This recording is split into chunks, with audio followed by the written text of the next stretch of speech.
Hello, Jessica. This is Roy's mother. Do you have a moment to talk?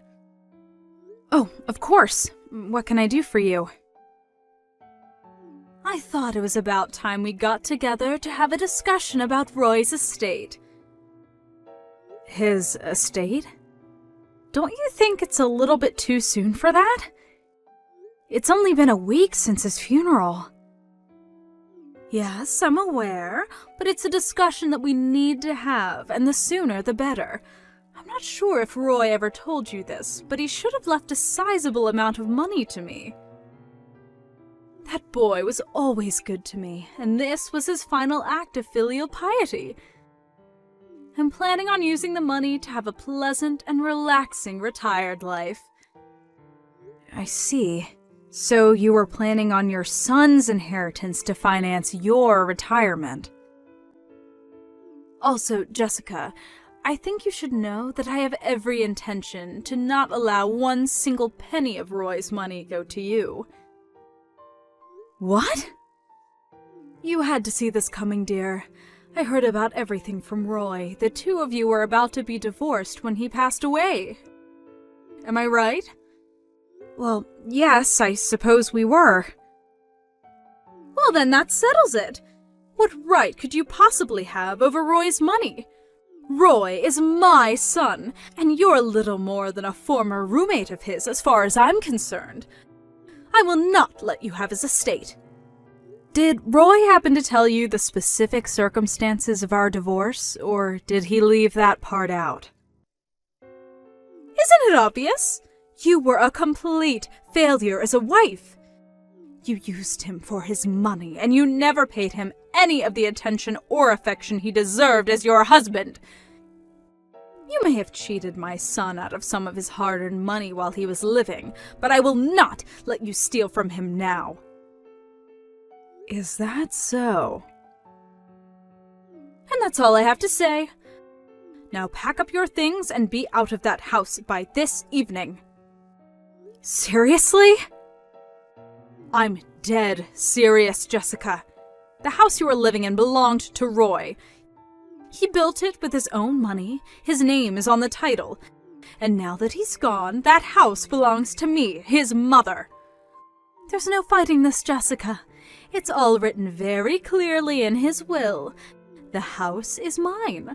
I'm going to be moving in there as soon as possible, which means you need to leave as soon as possible. Take all your things, leave all of Roy's, and be out of that house by sundown. And I know if you take anything of Roy's, so don't even think about trying to steal his things. Ugh! Don't be such an immature brat, Jessica. You can't seriously be planning to try and stay in that house, can you? Since you were about to divorce him and move out anyway, I'm sure you already had arrangements made for another apartment or something. So there's no reason for you to stay there. Yeah, I guess you're right. I don't really need this house. Good, then it's settled, and we have no more reason to talk to each other. But seeing as the house is getting foreclosed on today, I don't think you'll be able to enjoy living there for very long. What? Foreclosed? I'll talk to the bank to tell them that you'll be the one to hand over the keys to them. But you'll need to sign over the deed to them by tonight, so make sure you bring a pen. If you ask them nicely enough, maybe they'll even give you an hour or so to take in some of your memories of Roy. What are you talking about?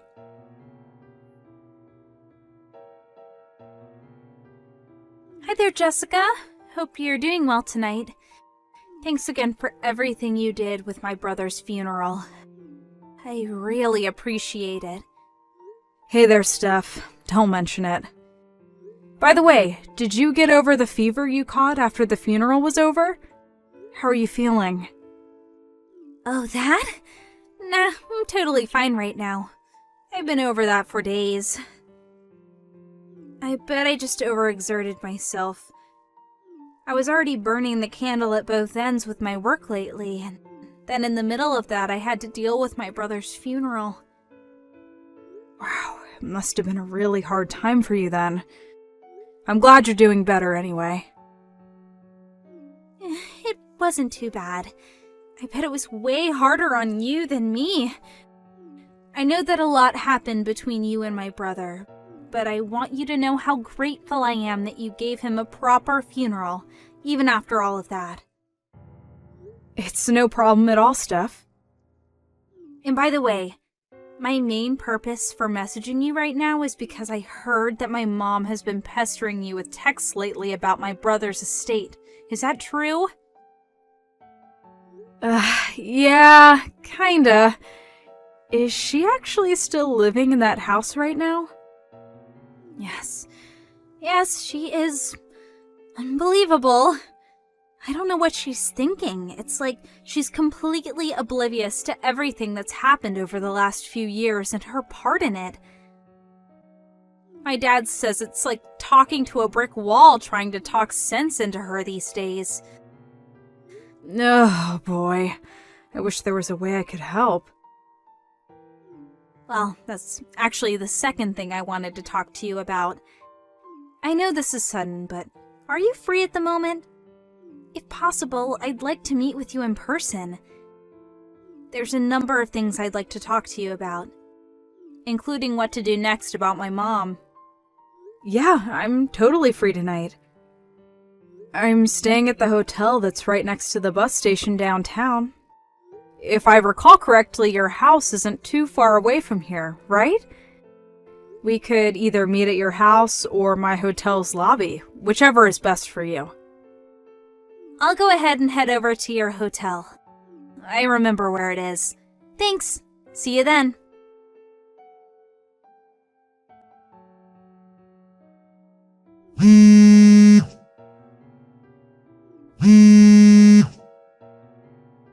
Good morning. What can I do for you? Don't give me good morning. Some people from a real estate agency just came by and said if I don't leave the house soon, they're going to call the police and have me arrested for trespassing. According to them, the house is actually in your name. That's the first I've ever heard of that. Why didn't you tell me? You already sold it to them? You owe me an explanation. Wait, you really didn't know about all that? I guess maybe Roy was planning to tell you about everything once it had been finalized, but it seems like he could have at least told you the bare minimum. Hurry up and explain what you did. Just make sure you're aware that Roy and I were planning to get a divorce when he died, right? Yes, and what of it? What does that have to do with you stealing my house and selling it without my permission? I'm getting there, calm down. Next, were you aware that the reason we were getting divorced was because Roy was cheating on me? He was? So you didn't know. Well, he was cheating on me, so I sued him both for the damages related to the affairs as well as for a divorce. Roy was lavishing his mistress with gifts, designer handbags, shoes, vacations, you name it.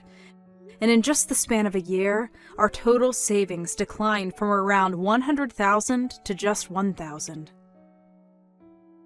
He spent that much in a single year? Now, one major problem for Roy was that the money he spent came out of our joint savings account. So he had spent tens of thousands of dollars of savings that were also mine without my permission on his illicit affair. Ordinarily, in this sort of situation, I'd have the legal right to demand he return every single penny of that money to me. But I was also fully aware that he had no means with which to repay it, and I was eager to not have any interactions with him anymore after the divorce.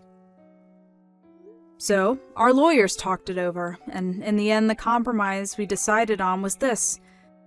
I would agree not to sue Roy, to have him return the money he spent on his mistress, and in return I would receive the house, as well as all the furniture and appliances in the house. It was at that point that he transferred the deed over to me, and I sold the entire thing to a real estate company the very next day. How could you do such a thing? The real estate company was actually super understanding about everything, and they agreed to let me stay in the house until Roy's funeral was over. You sold my son's house! I can't believe you! That was the only thing I had to remember him by. Hey, don't blame me. Blame your son for being a cheater. None of this would have happened if you would have kept his pants on.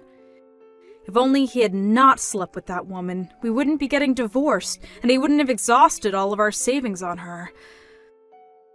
So, yeah. I don't see how I did anything wrong in all of this. It's all Roy and his mistress's fault. Yes, you're right. It's all his mistress's fault, that vile woman. If she hadn't seduced my poor, innocent Roy, then none of this would have ever happened. Who is that vile harpy? Tell me her name. You must know who she is, don't you? I'll go find her and give her a piece of my mind for the terrible fate she brought upon my poor Roy. I don't think you need me to tell you her name. You already know her. She's one of your friends. What? What are you talking about? It was Nancy Johnson. No, not Nancy. How long ago was it? Maybe 2 years ago or so? You were going at me in your usual way, telling me I'm worthless and that Roy deserves better than me when you said, I know, I'll just have to find him a woman better than you. Sometime after that, you brought the darling Nancy Johnson, the daughter of one of your friends, over for dinner. And within just a few days of that dinner, the two of them began their nearly 2-year-long affair. That can't be true! Oh, and one more thing. You seem to be under the wrong impression about Roy's will. More specifically, you're under the impression that he had a will at all. He didn't. And since he had no will, by default his estate is passed on to his legal heir. I know that. Everyone knows that. That's exactly what I'm saying. As his mother, I'm his next of kin, and so I'm the one who gets his estate. I hate to be the bearer of bad news, but since we were still married at the time of Roy's death, I was still his legal wife, and thus I am his next of kin, not you. What? And I mean, besides, even if you were to inherit his estate, how much do you think it could really be worth? He didn't just waste our joint savings account on his mistress. He even blew through the savings he had from when he was single. So I don't know what you were expecting, but at this point he doesn't have much of an estate at all. Oh no. When going through his stuff the other day, I looked up his bank accounts, and none of them had more than a few dollars in it. I don't believe you. You're lying! Well, if you want some proof, I can give you all his bank cards and passwords, and you can check them all out for yourself. And if you're still intent on trying to claim that for yourselves, you're more than welcome to have your lawyer contact mine and discuss the issue. What do you say? Enough of this already! I get it. Oh, well that's good. Be sure to have all your things moved out of the house by sundown tonight. Tonight? You can't do this to me, Jessica!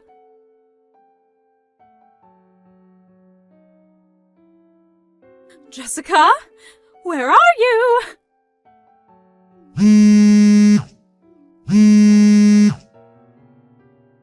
I just stopped by your parents' house, but they weren't living there anymore. When did they move? Where are you? My parents' house? They haven't been living at that house for over a year now. In any case, why are you at my parents' old house? I'm looking for you, of course. Me? Why would you be looking for me at my parents' old house? It's way too far away from my job. I'd have like an hour-long commute every day. Then where are you? Tell me!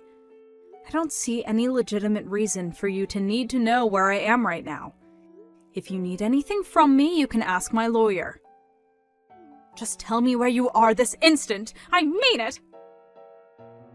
If you must know, I'm staying with a friend for a while. What friend? Give me the address of the house, Jessica. That's an order. Not a chance. Why would I? You and I are nothing anymore. I'm not your daughter-in-law. You're not my mother-in-law.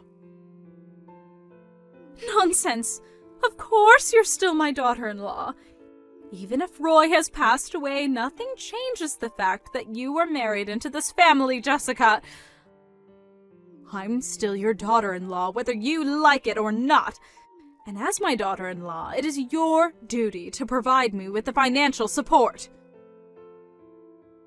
Where did you hear that from? Some weird Facebook group or something? No, I no longer have any duty, morally or legally, to provide you with any support of any kind. You're not getting anything out of me. Don't run away from your responsibilities to me. Were you listening just now? The moment that Roy died, our legal marriage was dissolved, so I no longer have any legal connections to you whatsoever. Is that clear? I'm not your daughter-in-law anymore, and even if I was, I still would do everything in my power to not have to provide you with any support. You're terrible! I don't deserve to be treated this way! After everything you've done to me over the years? You deserve way worse from me than this. You're lucky I didn't sue you for emotional abuse.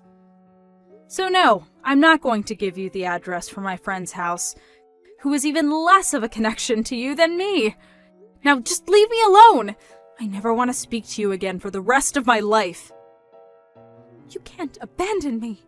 What am I supposed to do now? Oh, right. Your husband divorced you the other day, didn't he?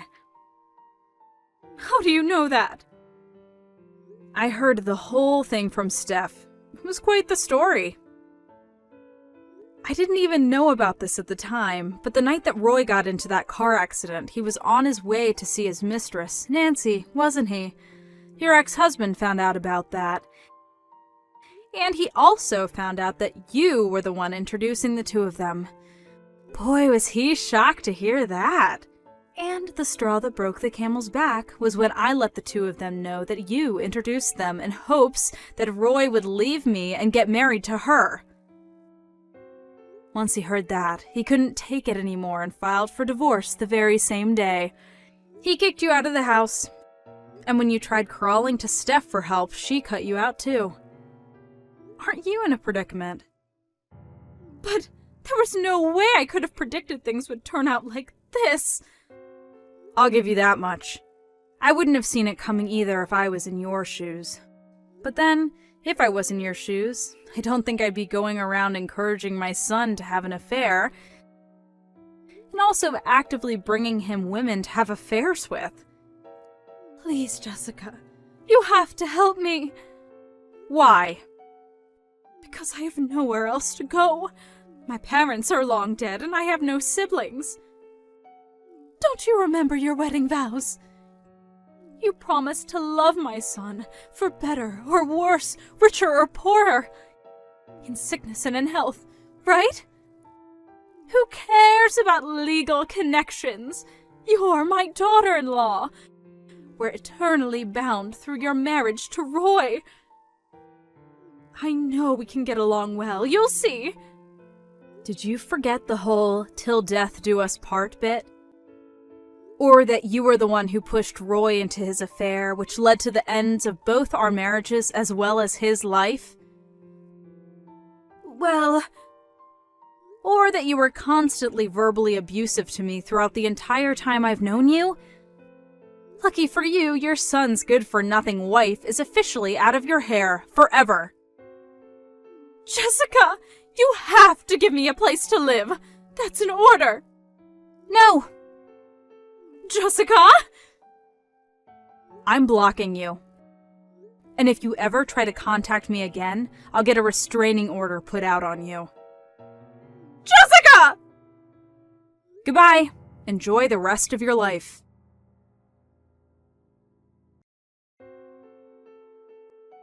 After that, who do you suppose my ex-mother-in-law went to for help? None other than Nancy Johnson, the woman she pushed into my husband's arms. Personally, I've gotten over her affair with Roy, partially because of the passing of time and partially because I'd already received a massive judgment against her for the affair. But it seems as though my ex-mother-in-law wasn't quite over it. She stormed in the house and screamed at her, saying, "If you hadn't made my Roy spend so much money on you, he would have had some left over for me." And then she started breaking every breakable object in sight. It's honestly kind of impressive how well she avoids placing even the smallest amount of blame for the situation on Roy, but I digress. In the end, Nancy ended up suing her and winning a hefty judgment for the damage done to her house. So, now my ex-mother-in-law is stuck with being a 70-year-old divorcee, working whatever odd jobs she's physically capable of in order to pay it off. Part of me feels bad for her, but that's a very, very small part of me. Most of me just feels like she got what was coming for her. Karma always wins in the end. Oh well, none of that is any concern of mine anymore. Now I can finally get back to enjoying a nice, peaceful life with my fiancé. We're getting married next month.